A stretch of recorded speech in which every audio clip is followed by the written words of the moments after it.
I'm just shocked, but you'll love it. My sister was a psychopath and a thief, and Mom covered for her. She turned my room into hell.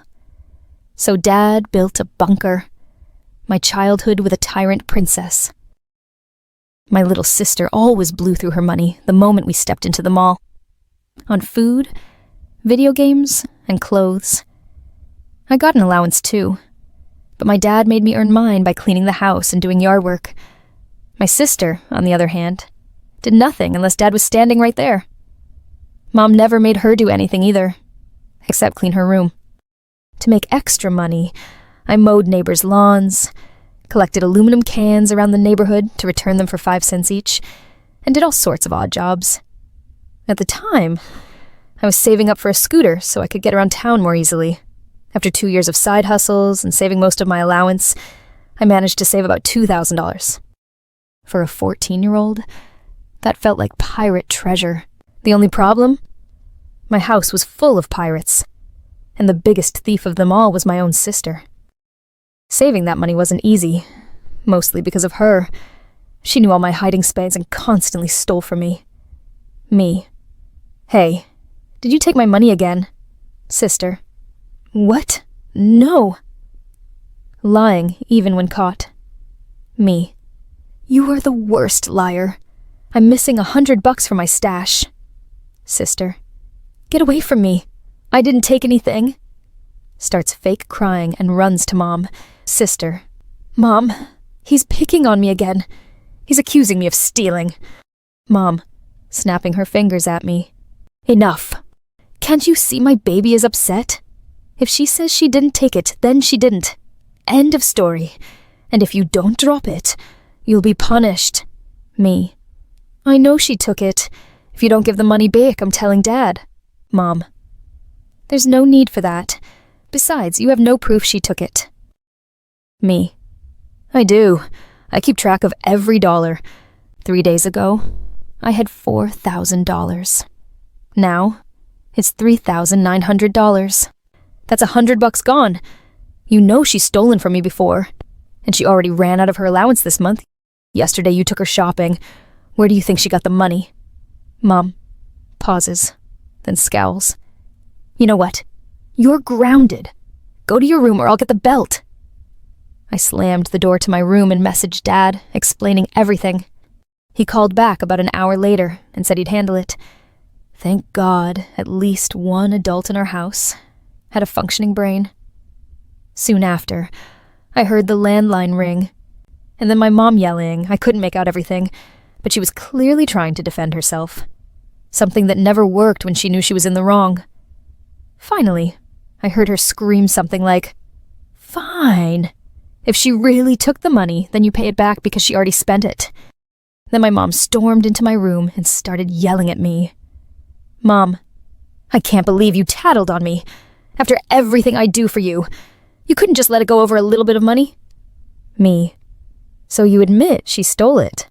Mom, smirking. Yeah, I don't care. Girls need more money than boys anyway. You should have just given it to her. It was only $100. Me.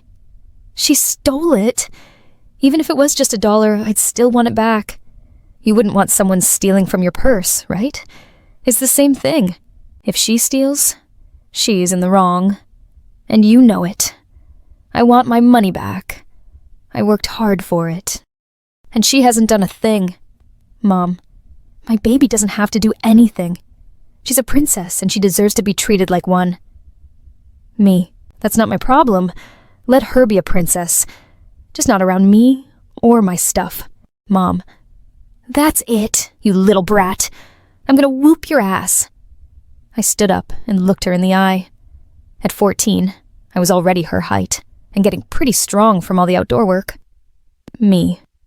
Try it. I didn't do anything wrong, and I'm not letting you hit me. She froze, then growled and swung at something on my dresser. She missed and slammed her hand into the wood instead. Probably hurt like hell. She clutched her hand in pain, glared at me, then stormed off. I heard her stomping through the house, yelling and slamming walls as she made her way to the kitchen. Her go-to move when things didn't go her way. She opened the wine fridge and started drinking. A few minutes later, Dad came home from work and brought my sister to my room.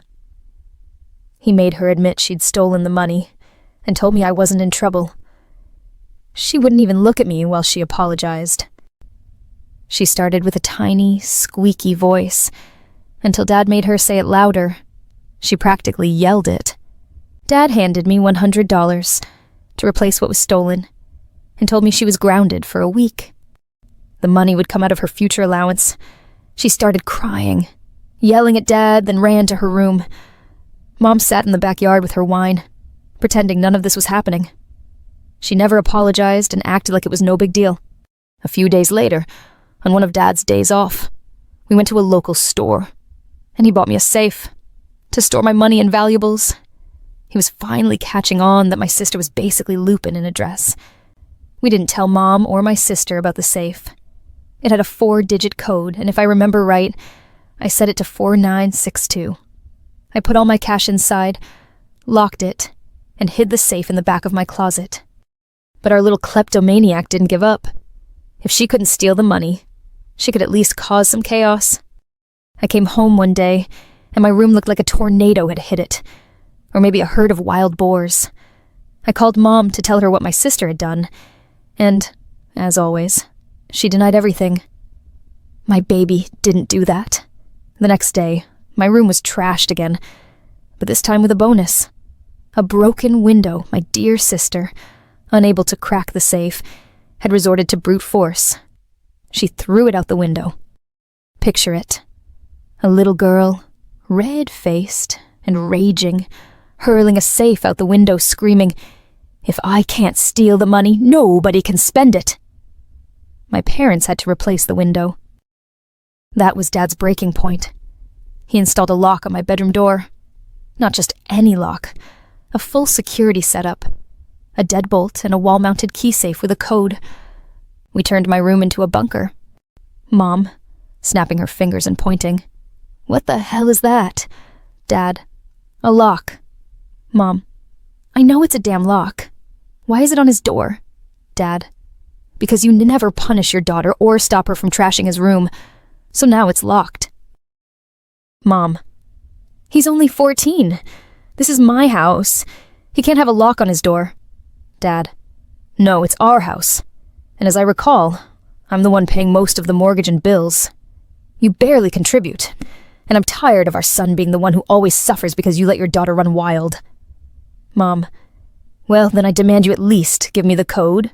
Dad, stone-faced, "Not gonna happen. You've proven I can't trust you." Mom had a habit of bursting into my room like a SWAT team. She literally used her shoulder to knock the door open and start yelling. She wasn't used to the new lock yet. One day, she tried it again and slammed into the locked door. Hard. She fell to the floor, screaming in pain. She'd hit the door with her body and face. Solid wood, too. Her lips swelled, and she had a bruise on her forehead. Mom, "You set me up, you little punk." Me, "You ran into the door by yourself." Mom, "You're grounded. Get out of my sight." I called Dad again. He sighed into the phone and told me I wasn't grounded, but we'd have a talk later about taunting her. He told me to let him handle Mom. My 15th birthday was coming up, and Dad got me a bike motor so I could get around town. He said I should start saving for a car instead of a scooter.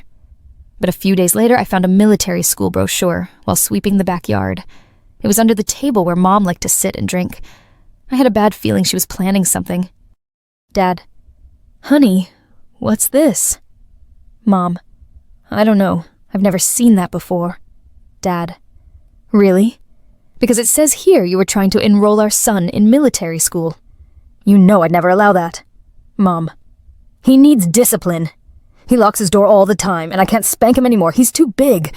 This is the only way to punish him for being such a disrespectful brat."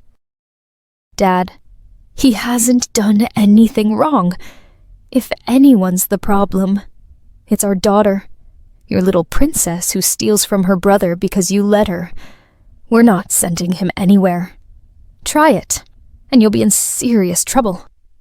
The next morning before school, I saw Mom furiously trying to stuff something into the kitchen trash. I waited until she left for work, then pulled it out. It was a filled-out military school application, completely in her handwriting. It required both parents' signatures. There were 2 signatures on it. I recognized hers. The second one was a pathetic attempt to forge Dad's.